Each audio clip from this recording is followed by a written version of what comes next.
Let me begin with welcoming you, our guests, ladies and gentlemen, visiting Bahrain, to an important event, not only for you, but for the whole region and including the Bahraini people. We, the Bahraini people, the lovely and friendly people of Bahrain, known for their hospitality and welcoming and warm welcoming to everyone, we welcome you into Bahrain. And we want you to listen to us as well. Let me first start with conveying these people inspired by Nelson Mandela, a great man, which he deserves a great applause from you. We convey our condolences to the world because Mr. Mandela is not somebody who is only for his community or his country. He devoted all his life to create a theme of non-violent, determined, pro-democracy leader that been inspired by so many activists and nations. This man has been lost as a body, but he will never be lost as knowledge, inspiration, and a theme and some symbol for peace and democracy.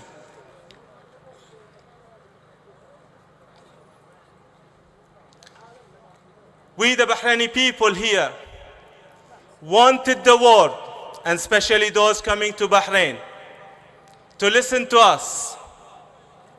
We went to the street on 14th February, not to take something that is not legal for us. We went to the streets in massive numbers because we want our universal rights. Those rights that's supposed to be extended to all and every nation and every citizen. That's why we went to the streets, because we want our dignity. We want our fair opportunities. We want our protection. We want our access to justice and development. This is why we went to the streets. We have not gone to the streets to take something more than what's been expelled and codified in the UN Human Rights Declaration and in the Covenant of Civil and Political Rights that Bahrain has acceded to. All what we wanted is to bring the state to commit to those principles and practices and practice those actually.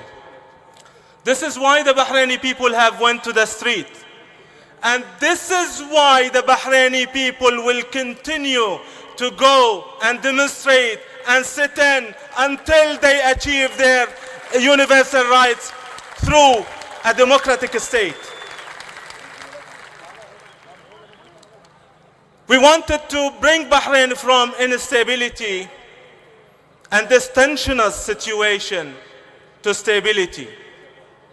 Stability that the government, the current government, failed to provide. We have no personal issues with people. We're fighting for our rights, and we are not satisfied with their performance, those who are taking the places of other Bahrainis that are more eligible for those authorities. So when we talk about the government or against the government or disappointed about the government because they are not delivering, because they are abusing our rights, because they, after Bassiouni report, continue to abuse our rights, because they, after the obligation and commitment to the international community, they continue to abuse our rights, because the financial audit reports that yearly coming up exposing corruption with hundreds of millions of Bahraini dinars, and this is not being stopped because there is zero accountability in this political system. How can you expect a political system that is mainly based on pure appointment from loyalists to the regime, not from open spectrum of the community, in those institutions that make up a cosmetic show of a state? This pure appointment only, and there is no will from the people, causing this zero accountability in human rights, on corruption, and on delivery. And if we talk about delivery, how many thousands of houses as a backlog the current government is not being able to deliver? And assume that they said from 1970s, something sort of, that we will provide a house for every citizen. This is before we will provide the land for every citizen. These are not fulfilled. Why not fulfilled? Because the government is not accountable. The only accountability is before the one who is appointing them. And as long as they don't disappoint the one who is appointing them, then they will be in a place and in power like our Prime Minister for 42 years. And this has to change. The covenant, the UN Human Rights Declaration, in Article 21 for the declaration and in Article 25 in the covenant, the civil and political covenant, stated clearly that the authority and legitimacy of any government coming from the will of the people, the will of you, not the will of only single man. Again and again, I'm saying that we have no personal issues with the authorities and the individuals. We are asking for our universal rights that we have to get one day, and this day is coming soon, inshallah. When we look at security, and going back to the distinguished guest coming to Manama, when we look at regional security, and having looked at the agenda, I'm sorry to say that I've never seen a focus on internal security. And this is, if we want to contribute from the voices of these people, we wanted to contribute to the dialogue, because we cannot reach there. The government is preventing us from going there. And we have wealth of knowledge to exchange it with you. Let us, from the voice of these people, to tell you that regional security will never be attained if you forget about internal security. An internal security that is not built, as been in the previous decades, on armed first and defense and security only. Internal security that is based on people acceptance and happiness and agreement. This is where you can attain an internal security, and this cannot be achieved except through an inclusive political system, what we call the Manama document, elected government, fully authorized parliament, independent judicial, inclusive security based on fair and just electoral system. This is, if not achieved, there is no way to have an internal security. And if you forget about this core component of regional security, sorry to tell you that you will not reach a regional security, because this will fail. It was not succeeding when you allow repression to happen, allow police state to dominate the whole region, and we have seen how those states have fallen one after another. Yes, Arab Spring is not settled yet and have not brought stability and democracy as been promised to the people, but it's gonna go there.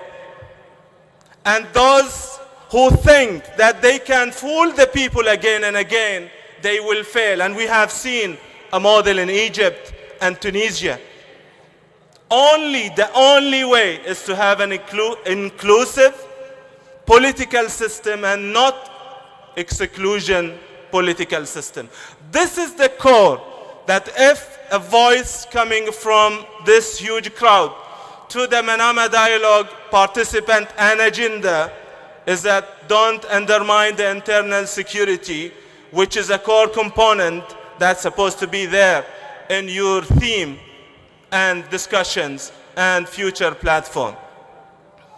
We are a rich nation, or nation as Arabs in the Gulf, rich countries.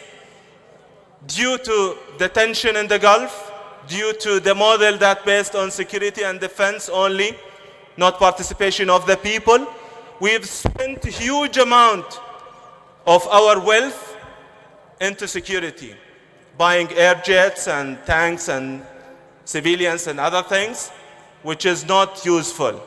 Especially with the great opportunity of the historic deal between the 5+1 countries and Iran, that's supposed to be a golden opportunity to change even the regional security theme. And we have to use this opportunity. We have to strengthen this deal, make it successful, not for Iran, not for the West, for our nation benefit. We fed up from wars. We fed up from conflicts. We fed up from skepticals between and tensions between these nations living close to each other. We have not chosen to live here. They have not chosen to live here. The only way forward is to live with each other as individuals and as nations, and to develop the security and the development and engage in participation and partnership and joint ventures. In any field, this is very important to us, and we can contribute. We've talked about the model for security internally and regionally. We talked about the wealth of this nation and this region, and we talked about the relationship of the bilateral relationship between, or interrelationship between, the countries for this region and the international community. Oh guys, do you have a plan? Are you committed? Are you brave enough to do this? Yes. This is what being just described by my colleague in Arabic. The political leaders here and the political societies and their followers are striving to have an inclusive political system in Bahrain that brings stability. But it has to be based on engaging people. People are the power of all. People are the source of the whole power. This is through Manama document, comparing to Manama Dialogue. And this is through an inclusive political process that has just been launched on 2nd December. And these are not preconditions. These are part of any genuine, credible political process that is mandatory to succeed and move the situation from conflict to peace, and then working together and living together and sharing power.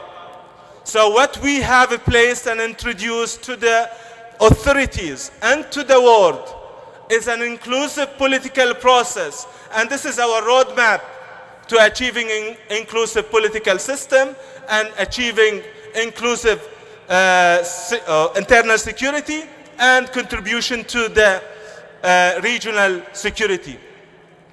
So the world has an obligation from the historical relationship, especially United States, Britain, and the European states. Due to this historical relationship with the Bahrain, not the Bahraini elite, not the Bahraini ruling family only, we're talking about all Bahrainis. And if you build your strategies on including the Bahraini people as well, the Bahraini people are asking you to look at their aspirations and their demands and contribute in achieving this. Don't just support the regime and ignore the voices of the people, because the people as well have interest in the investment that you make in this country.